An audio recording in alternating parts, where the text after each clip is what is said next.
I don't know where I am. I don't even know how I got here. It's so dark. There's nothing here. I'm surrounded by nothingness. Oh, Mr. Walker. It's about time you and I had a talk here. Voice echoes through the darkness. You know, you've been putting this off for long enough. A room starts to slowly coming into view. It was a fancy but very dark study room. A man in a fancy tailcoat and cane in hand was sitting in a chair across from me. Please take a seat, Stefan, he said, motioning to the chair right behind me. I took a seat, not sure what else to do. Where am I? Who are you? I asked nervously. I, my dear boy, am you. Well, a part of you, anyway, he said, crossing a leg over the other as he looked me right in the eyes. This is your world, Stefan. This is your inner world, your true consciousness, he said, smirking. And I am your true self. My true self? I asked aloud, in a confused panic or awe. Why is it so dark? Because you have so much darkness in your heart. There's nothing wrong with that, he said, smirking still. You are darkness, death, you and me. We are chaos incarnate. Chaos incarnate? That can't be. Chaos is evil, isn't it? I can't be evil. I tried to stand up. My body felt so heavy. I have to get back to my daughter. What is evil about? The most basic form of existence. He asked, standing up, and then poured us both a drink. Come, have a drink with me, and you'll see what I mean. He offered me a glass of liquor. It's so dark it might as well have been a cup of shadows, but it seemed so appealing I couldn't refuse. Drink this, and maybe all your cares will disappear. Liar! A female voice yelled as a blinding light filled the room. Soon the room was gone. I was standing in a field. The sun was shining bright. Clouds lazily drifted along the sky. I looked around the empty field, wondering where I am now and why I was sent here. Hello? Is anybody there? I call, unsure if anyone could hear me. Anybody? Stefan, do not listen to that man. He is nothing but a liar and will do everything and anything in his power to corrupt you. The same female voice that screamed the words liar earlier, but only calmer and much gentler.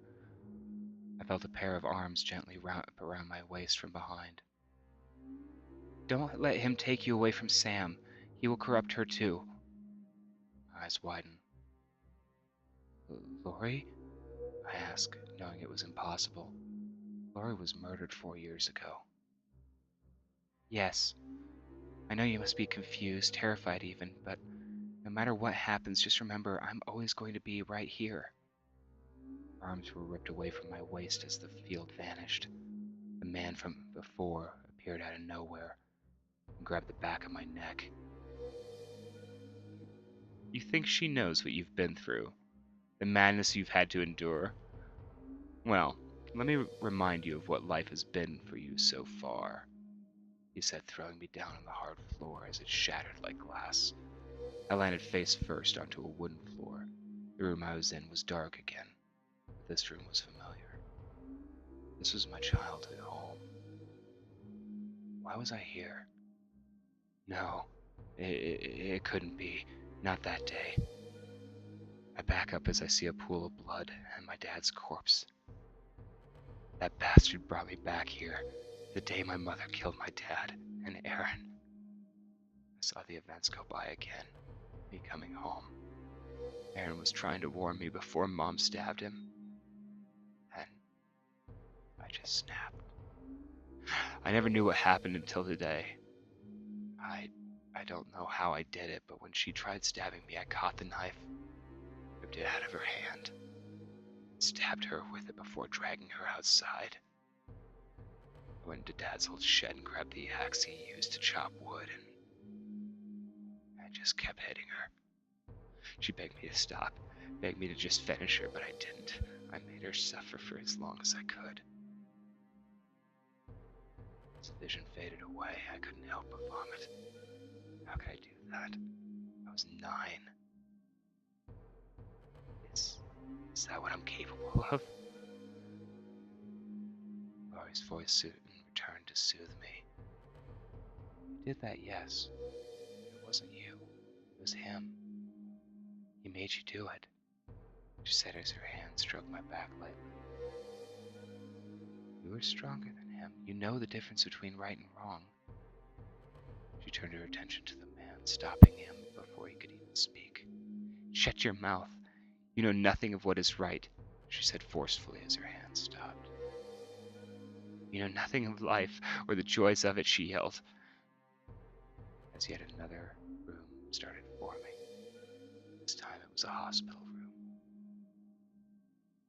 You remember this day, don't you, Stefan? The day Sam was born? I slowly went to the hospital bed and looked at myself and Laurie holding her newborn baby girl. Laurie had never looked so beautiful, and she was holding the most gorgeous baby I'd ever seen. I couldn't stop the sting of tears forming my eyes. I wiped them away and looked away from the scene. Do I deserve her? After what I did? Of course you do, Stefan. You've been nothing but a great father. You've protected her better than any father could, Laurie said, finally appearing to me and grabbing my hands. You have protected her from everything but one, Mr. Walker, the man said, ripping her away and turning me to another scene. The day I found Laurie dead. Her body was mutilated, so torn up I could barely recognize her. That's how bad it was. Someone had cut her up so badly there was blood everywhere. But her face was probably the worst. Whoever had done this had beaten her face to a pulp. Her nose and eye sockets were shattered. I tried looking away, but he wouldn't let me. Look at it, Stefan. This is what you let happen because you're weak. I can make it where you never have to go through any pain like this again. You bastard, let him go! She yelled as she tried ripping him away from me. In a split second, his hand wrapped around her throat, and he lifted her up. You've annoyed me enough. Be gone, you pest, he said, breaking her neck. She faded away. He turned to me. I'll give you time, boy, but you will give in to me sooner or later. Just remember, I gave you a chance to never feel pain again. He snapped his fingers, and I sat up, drenched in sweat.